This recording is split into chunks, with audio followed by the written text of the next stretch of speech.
Olá, galerinha do segundo ano, tudo bem com vocês? Aqui é o professor Jean, o novo professor da disciplina de Geometria, que vai trabalhar com vocês nesse semestre. Pessoal, como ainda eu não conheço vocês, eu vou fazer uma gravação um pouco mais sucinta e mais simples. Caso vocês tenham alguma dúvida, vejam alguma dificuldade, podem vir conversar comigo que a gente melhora, tá bom? E também, de antemão, eu já deixo para vocês que eu sou super disponível, o que eu puder ajudar, eu vou estar à disposição, tá ok? Então vamos lá. Nessa primeira videoaula, eu deixei para vocês 4 pontos distintos. No primeiro momento, eu vou me apresentar. No segundo momento, eu vou comentar sobre os objetivos da aula. No terceiro momento, eu vou explicar o conteúdo. E no quarto e último momento, eu vou estar encerrando a nossa gravação, tá ok? Conversando com a professora Poliana, ela me falou que estava trabalhando com vocês a disciplina de geometria, ok?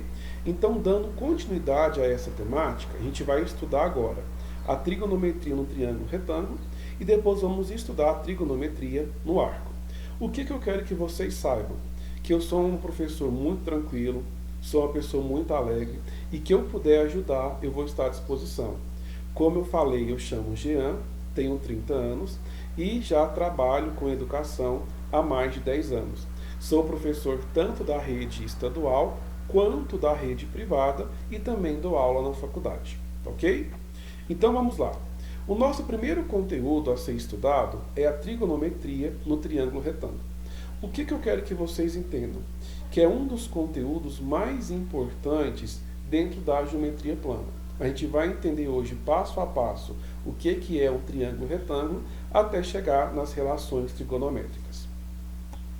Nessa primeira aula, então, a gente vai trabalhar com 3 objetivos específicos. O primeiro, resolver situações e problemas que envolvam a trigonometria no triângulo retângulo. Depois nós vamos identificar e entender a composição do triângulo retângulo. E por último, a gente vai compreender as relações trigonométricas do triângulo retângulo. Então serão os 3 objetivos que nós vamos trabalhar nessa aula. Vamos começar o conteúdo da seguinte maneira. Toda vez que eu falar para vocês sobre triângulo retângulo, eu vou estar analisando um polígono, ou seja, a figura triângulo, e dentro dessa figura, apenas um ângulo interno deve ser igual a 90 graus. Esse ângulo interno igual a 90 graus também pode ser chamado de ângulo reto. Então, para ser um triângulo retângulo, eu preciso que um ângulo interno seja igual a 90 graus. A partir desse entendimento, nós podemos entender então que a trigonometria é uma parte da matemática, ou um ramo ou uma ciência que tem por interesse estudar todas as relações estabelecidas no triângulo. Então eu posso observar relações quanto aos lados dessa figura, ou também posso analisar relações quanto aos seus ângulos internos. A partir da observação dos lados do triângulo e do ângulo interno, eu posso classificá-los. Presta atenção. Quando eu trabalho com um triângulo que apresenta 3 lados com a mesma medida, eu trabalho com um triângulo equilátero. Quando eu trabalho com um triângulo que apresenta 2 lados de medidas iguais, eu trabalho com triângulo isósceles. E quando eu trabalho com um triângulo que apresenta 3 lados de comprimentos distintos ou diferentes, eu trabalho então com o triângulo escaleno. O que é importante observar? Que o triângulo equilátero apresenta lados iguais, o triângulo escaleno tem todos os lados diferentes e o triângulo isósceles apresenta 2 lados iguais. E para classificá-lo como triângulo retângulo, eu preciso de um ângulo interno igual a 90 graus. Depois que eu entendo isso, eu trouxe para vocês aqui os nossos 3 tipos de triângulo classificados quanto ao lado. Então vou pegar aqui minha ponta de laser para ficar mais fácil. O primeiro triângulo que eu apresento para vocês é um triângulo equilátero, pois apresenta 3 lados iguais. O segundo triângulo é um triângulo isósceles, apresenta 2 lados iguais. E o terceiro e último triângulo é um triângulo escaleno, pois apresenta 3 lados diferentes. O que é importante observar? Que eu posso também classificar a minha figura observando o meu ângulo interno. Se esse ângulo interno é maior que 90 graus, eu tenho então chamado de obtusângulo. Quando o meu ângulo interno é menor que 90 graus, eu classifico como sendo acutângulo. E se eu somo os três ângulos internos do meu triângulo, o valor total que eu devo obter é de 180 graus. Ah, professor, então eu posso pensar o seguinte, que a soma dos ângulos internos de um triângulo sempre será igual a 180 graus, ok? Então, revisando bem rapidinho, para ser um triângulo retângulo, eu preciso de um ângulo interno igual a 90 graus. Segundo ponto de observação, a trigonometria é o ramo da matemática ou uma ciência que estuda as relações existentes no triângulo. Quando eu trabalho com um triângulo que apresenta três lados iguais, eu tenho um triângulo equilátero. Quando eu trabalho com um triângulo que tem dois lados iguais, eu trabalho com um triângulo isósceles. E quando eu tenho um triângulo que apresenta três lados distintos, eu tenho um triângulo escaleno. Lembrando que, classificando o meu triângulo em relação ao ângulo, eu falo que, quando apresenta um ângulo interno maior que 90 graus, é chamado de obtusângulo, menor que 90 graus, de acutângulo. E a soma dos ângulos internos de um triângulo é igual a 180 graus. Por isso que eu consigo agora entender a composição do meu triângulo retângulo. Lembre-se que, para ser triângulo retângulo, eu preciso de um ângulo interno de 90 graus. Então, esse quadradinho aqui, ó, no vértice C da minha figura, é um ângulo que equivale a 90 graus. Por quê, professor? Porque eu tenho um ângulo interno igual a 90 graus, que também é chamado de ângulo reto.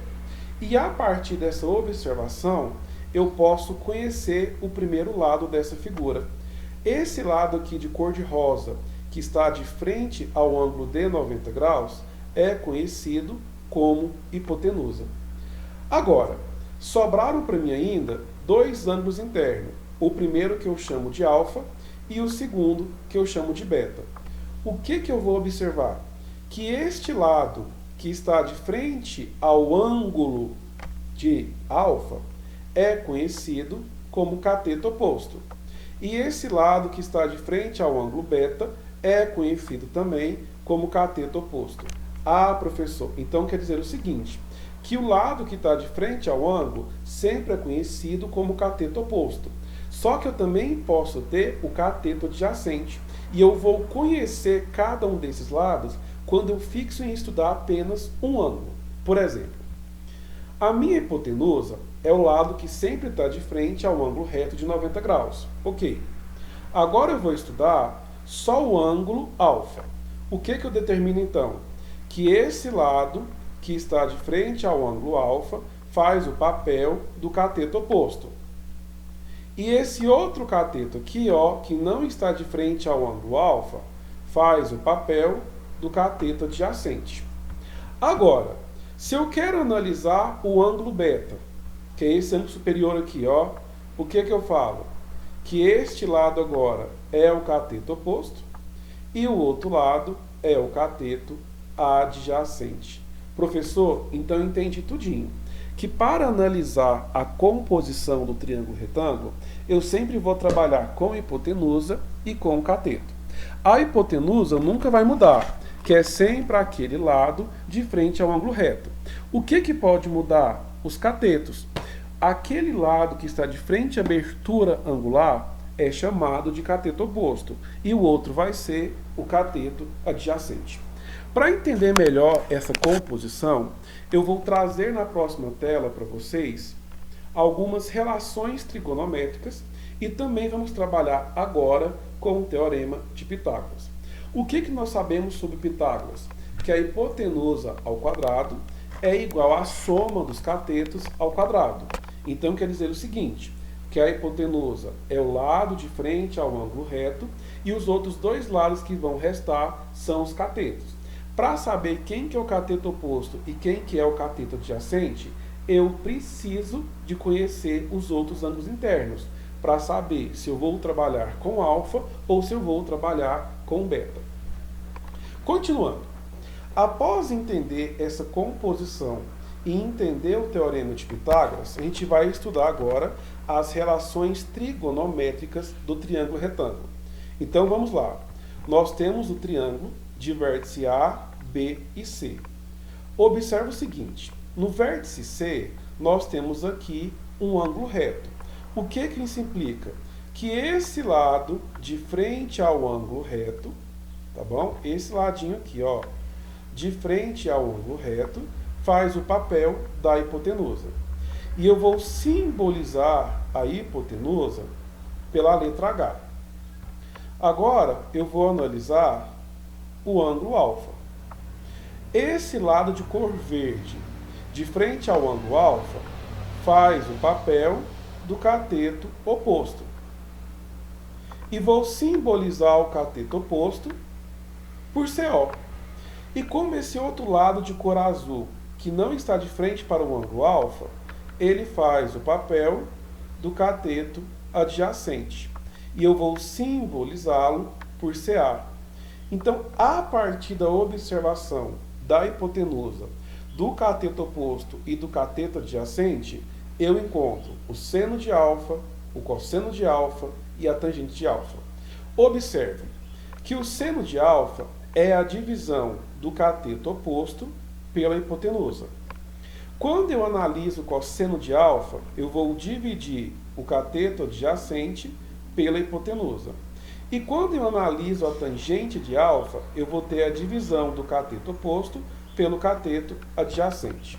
Mais uma vez, eu vou analisar agora o ângulo alfa. Professor, eu quero analisar o ângulo beta. Como que vai ficar? Do mesmo jeito, vou procurar quem que é o seno de beta. Quem é o cosseno de beta?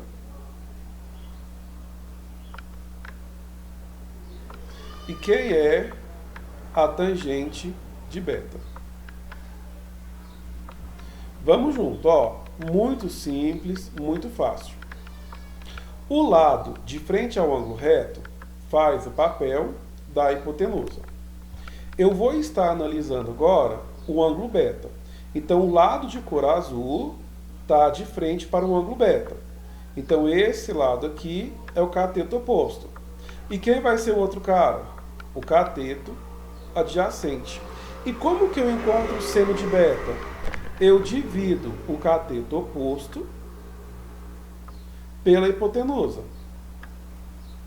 Como que eu encontro o cosseno? Dividindo o cateto adjacente pela hipotenusa. E como que eu encontro a tangente? Eu divido o cateto oposto pelo cateto adjacente. Depois que eu analiso quem que é o seno, o cosseno e a tangente, eu posso também relacionar as funções entre si, através das relações fundamentais. O que eu sei delas? Que seno ao quadrado mais cosseno ao quadrado é igual a 1. Essa primeira relação trigonométrica relaciona a função seno com a função cosseno. E a segunda relação trigonométrica vai relacionar o seno com o cosseno. O que eu indico aqui? Que a tangente de alfa é igual ao seno de alfa dividido pelo cosseno de alfa. Então, nessa telinha aqui, nós aprendemos sobre o Teorema de Pitágoras e conseguimos entender a relação trigonométrica do seno, do cosseno e da tangente. E montamos duas relações fundamentais, analisando o seno e o cosseno, e a tangente, o seno e o cosseno. Tá ok? E para encerrar a nossa parte de conteúdo, nós chegamos então nos ângulos notáveis. Nós temos aqui uma tabela formada por 4 linhas e 4 colunas. Na primeira linha, eu vou trabalhar com os 3 principais ângulos, 30, 45 e 60. E na próxima linha, eu vou analisar a função seno, depois a função cosseno e, por último, a tangente. Por exemplo, seno de 30 graus 1 meio. Seno de 45 graus, raiz de 2 sobre 2. Seno de 60, raiz de 3 sobre 2. Agora vou analisar o cosseno. Cosseno de 30, raiz de 3 sobre 2. Cosseno de 45, raiz de 2 sobre 2. E cosseno de 60, 1 meio. Tangente de 30, raiz de 3 sobre 3. Tangente de 45, 1. E tangente de 60, raiz de 3. Nesse vídeo, eu não vou ensinar a montar a tabelinha. Por quê? A professora Poliana diz que vocês já sabem a tabelinha de cor e salteado, ok? Bora lá. Exemplo da FUNESP. O cosseno do menor ângulo interno de um triângulo retângulo é raiz de 3 sobre 2. Se a medida da hipotenusa desse triângulo é de 4 unidades, então é verdade que um dos catetos desse triângulo mede na mesma unidade. Letra A, 1. Letra B, raiz de 3. Letra C, 2. Ou letra D, 3. Vamos pensar junto? Olha, muito simples, muito de boa. Primeiro dado que o exercício me deu, que o cosseno de um ângulo alfa é igual a raiz de 3 sobre 2. Esse foi o primeiro dado. Professor, por que eu estou chamando de alfa? Porque esse ângulo aqui, ó, é um ângulo desconhecido. Então eu posso colocar cosseno de x, cosseno de beta, cosseno de z, o que você quiser. Eu estou chamando de alfa. E o segundo dado que ele me deu é que a minha hipotenusa é igual a 4 unidades. O que o exercício pede? Para achar o valor de um outro cateto. Só que ele não especificou se é o cateto oposto ou se é o cateto adjacente. Vamos pensar junto. O que nós sabemos da função cosseno? Que o cosseno desse ângulo alfa, que é um ângulo qualquer, é o cateto adjacente dividido pela hipotenusa. Então, no lugar desse cosseno de alfa, eu posso substituir por raiz de 3 sobre 2. Por quê? É um dado do exercício. Próximo passo.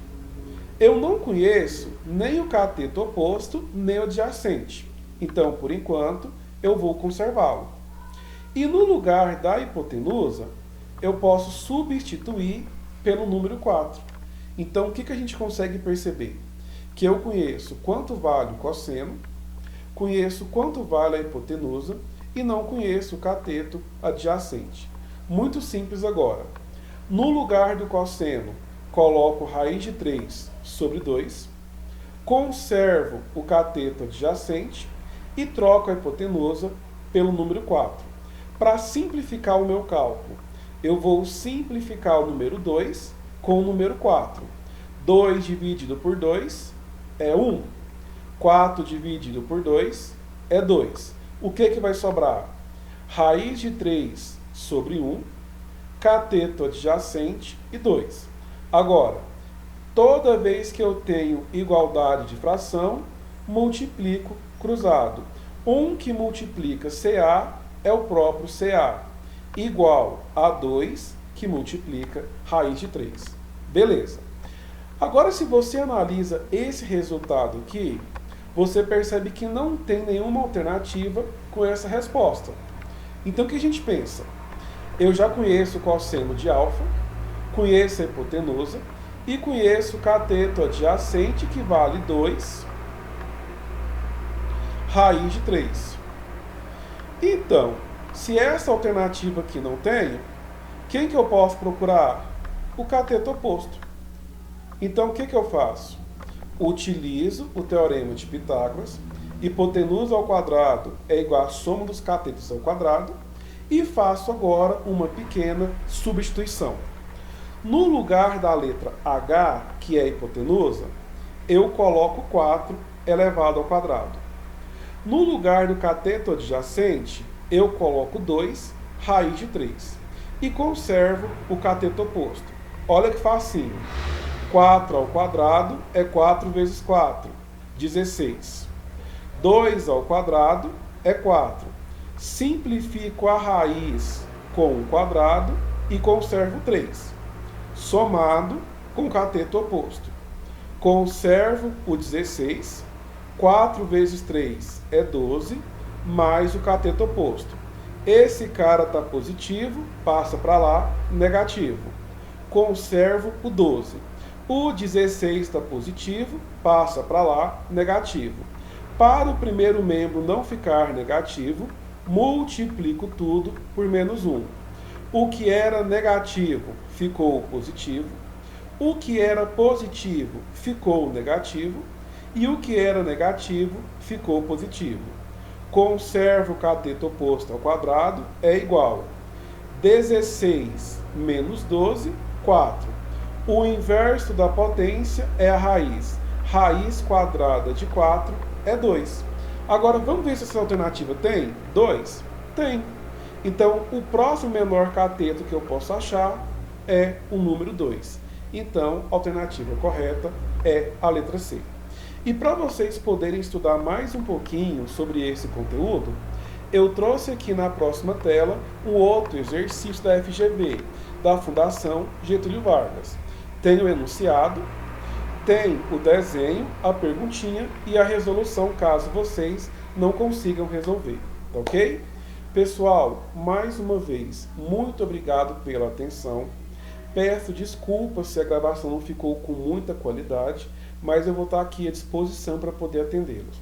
Como eu falei, eu moro aqui na avenida e tem muito carro subindo e descendo e pode ter um barulhinho no fundo da nossa gravação, tá ok? Então, muito obrigado a todos, fiquem com Deus e até mais.